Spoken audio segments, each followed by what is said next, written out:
Now, when we come to blood, there's human blood and there's animal blood.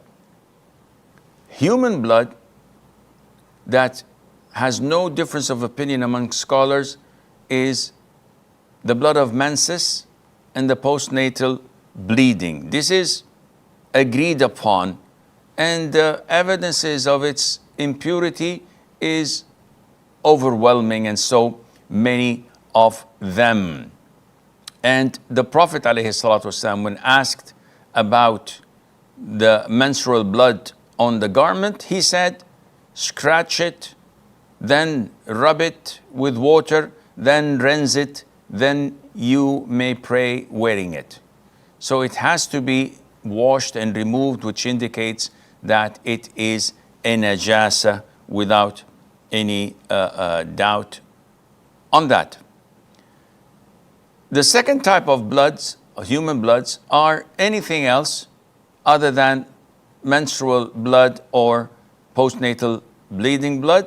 And it's an issue of dispute again among scholars, but the most authentic opinion is that blood that comes out of wounds, other than from the private parts, is considered to be pure, as there is no evidence in the Quran or in the Sunnah backing the opinion that says it's impure. And the companions, may Allah be pleased with them, since the time of the Prophet ﷺ, at the time of wars or after the time of wars, used to pray with their wounds gushing with blood and with clothes with stains of blood, and this would not make them their prayer invalid, nor the Prophet would order them ﷺ to wash it off. Now, when we come to animals, the blood of animals, either the animals are those that we can eat the meat, or animals that we cannot eat the meat. Animals that we can eat the meat, and it was slaughtered in an Islamic way, that this blood is considered to be pure unless it's the gushing blood.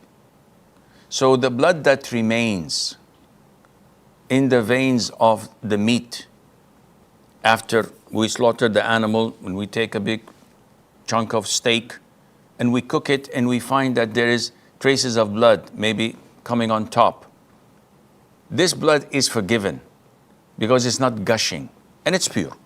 Even if it comes on my clothes, it's pure because I can eat the meat. The evidence that is mentioned in your books about the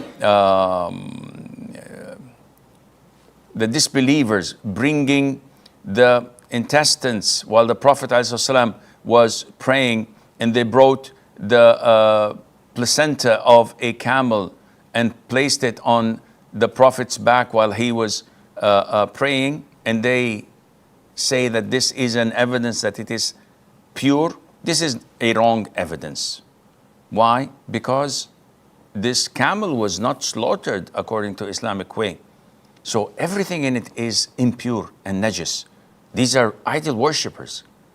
So this is not a valid evidence to be used, but it's in your textbook, so you have to go through it and consider it. But this is for your own information.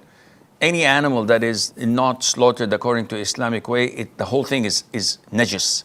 The blood, the meat, and the likes.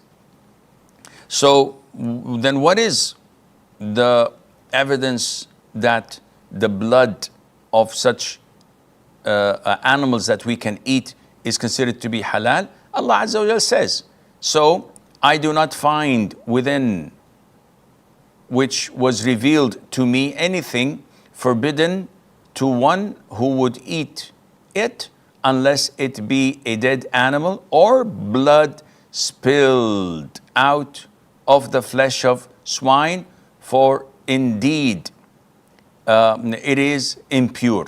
So other than this, it is considered to be pure. And this is why the ayah, it says that unless it is a dead animal or blood spilled. Blood spilled out, meaning that it comes gushing when you slaughter the animal, or the flesh of swine. So these are the types that are prohibited as per the ayah. If it's not gushed out, if it's just found there or in the meat itself, then it is not considered to be pure. So if an animal is wounded, a camel or a sheep or the likes, the blood is considered to be pure without any problem, inshallah.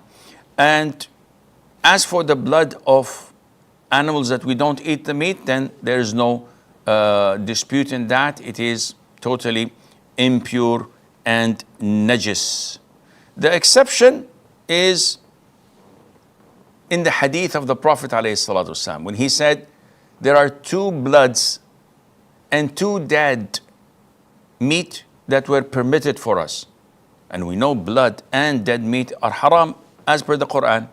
This is an exception. What are the two bloods? The Prophet said, ﷺ, the liver and the spleen.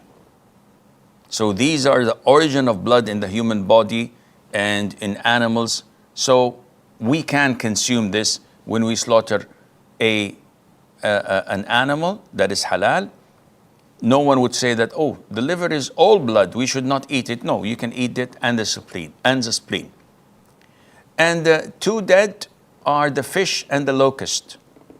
Even if you find a fish dead on the surface of the water, it is permissible for us to eat, and Allah Azza wa Jal knows best.